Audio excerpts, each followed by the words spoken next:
হাইকোর্টের নির্দেশ বলে। দেখুন, আমি সরকারের ব্যাপারে বলবো না, তাহলে আমার মনে হয় একটা প্রশাসন দুজনই চালাতে পারে না। এসডিও সই করছে, ওনারাও সই করছে, কোনটা বৈধ? একজন মিডিয়া আপনার চতুর্থ সেটা দেখুন। কারণ হলো যে কোনো যদি হাইকোর্টে অর্ডার দেয় তার একই হতে হবে, এটাই হলো আইন। এবার কেউ জোর করে যাচ্ছে সেটা আলাদা জিনিস, সেটা আপনারা মিডিয়ারা চিন্তা ভাবনা করুন এবং আইনটা দেখে নিন। এবং কোনো লয়ারকে জানুন যে মিনিমাম আরবান ডিপার্টমেন্টের পারমিশন ছাড়া বসতে পারে না। দুটো প্রশাসন তাদের কেন আছে? আমি চাই জনগণের পরিষেবা ব্যাহত না হয়, যেভাবে সিস্টেম চলছে আইনগত চলুক, মানুষগুলোকে জেনে কেনে বেআইনিভাবে বিরোধ না ফেলে। আমরা চাই আইনের মাধ্যমে সমস্ত কিছু হোক, সমস্ত কিছু আইনের মাধ্যমে। মানে প্রশাসক রয়ে গেল, হ্যাঁ, গভর্নমেন্ট অর্ডার বলে, হ্যাঁ, আবার চেয়ারম্যানও বসে গেল। তো কী করে একটা হয় আপনি জানুন? একজন শিক্ষক বা কোনো হাইকোর্টে যখন অর্ডার আসবে, সেই অর্ডারটা আপনি থানায় যাবেন, এসডিওর কাছে যাবেন, উনি যতক্ষণ অর্ডার না দেবে অ্যাক্টিভ হবে না। অ্যাক্টিভ যদি সেই অফিসার না হয় তাহলে আপনি জমিটা যেতে পারবেন না। কেন? গভর্নমেন্টের একটা সমস্ত কিছু ভূমিকা আছে, এবং সেই ভূমিকাটা আছে কিনে সেটা আপনার মিডিয়ায় খতিয়ে দেখুন। মানে হাইকোর্ট অর্ডারটা দিয়েছে আরবান ডিপার্টমেন্টের প্রধান সচিবকে, প্রধান সচিবকে দিয়ে। এবার প্রধান সচিব এসডিও পার্টি নয় না, কাজে সেক্ষেত্রে প্রধান সচিব যা করার করবে। প্রধান সচিব যা করার করবে অবশ্যই। আমি কোর্টের ব্যাপারে বলবো না, কিন্তু একটা আইনগুলো তো কথা আছে, সেগুলো আপনারা দেখুন, প্রসিডিওরটা দেখুন যে সঠিক আছে কিনে, মানুষগুলোকে সাধারণ মানুষকে বিপদে ফেলছে কিনা সেটা আপনারা দেখুন। কেন? আজকে মানুষকে দিবে, বিভ্রান্ত করবে, কালকে মানুষগুলো বিপদে পড়বে, তার দায় কে নেবে? কোন প্রশাসক নেবে? সেটা আমি বলি সেটা একটা হওয়া উচিত। যদি বেআইনি হয় তাহলে আপনার কে তার দায়িত্ব নেবে? আপনারা যে কেউ একজন শিক্ষক চাকরি পেলে জিএস হলে জয়েন করতে পারে না যতক্ষণ ওকে অ্যাক্টিভ না করা হয়। জমুক কলেজে আপনি যান, একটা স্কুলের মাস্টার, যে কোনো অফিসার যতক্ষণ না বলবে আপনি মুখ অফিসার যেতে পারেন না।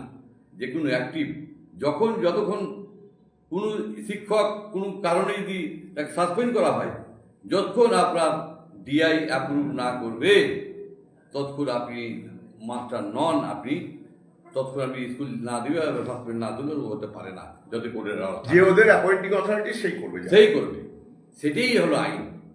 এবার আপনারা দেখুন মানুষকে বিভ্রান্ত হচ্ছে, এই বিভ্রান্ত থেকে যেন মানুষ দূর থাকে, সেটা আপনার চতুর্থ স্তম্ভ। আপনাদের মিডিয়াকে সম্মান করি, সেগুলো আপনারা দেখুন।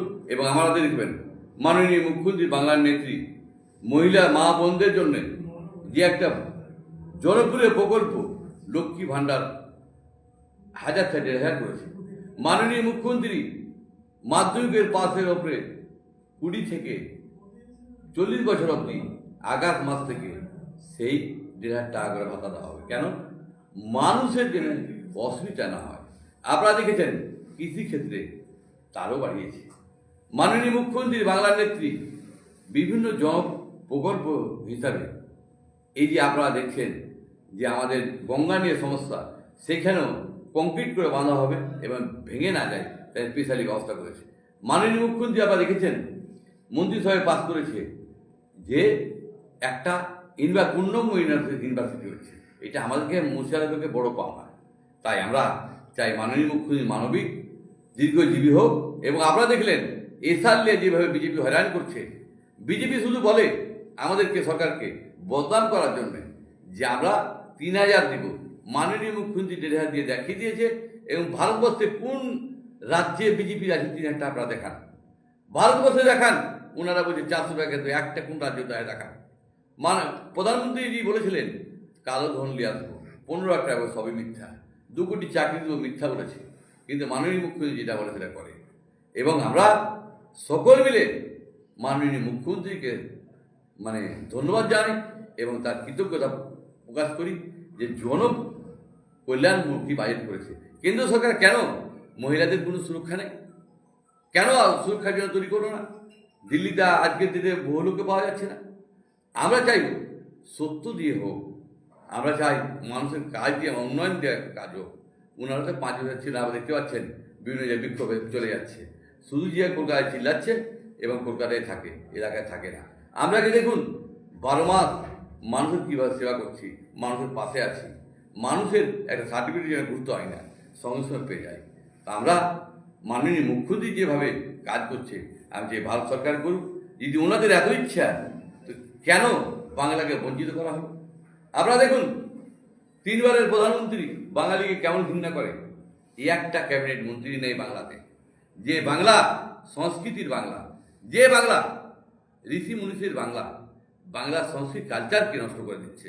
এসার করে আমাকে যেভাবে হয়রান করছে, মাননীয় মুখ্যমন্ত্রী যদি যাচ্ছে নিজে কমপ্লেন করে মানুষ যেন রিলিফ পাই।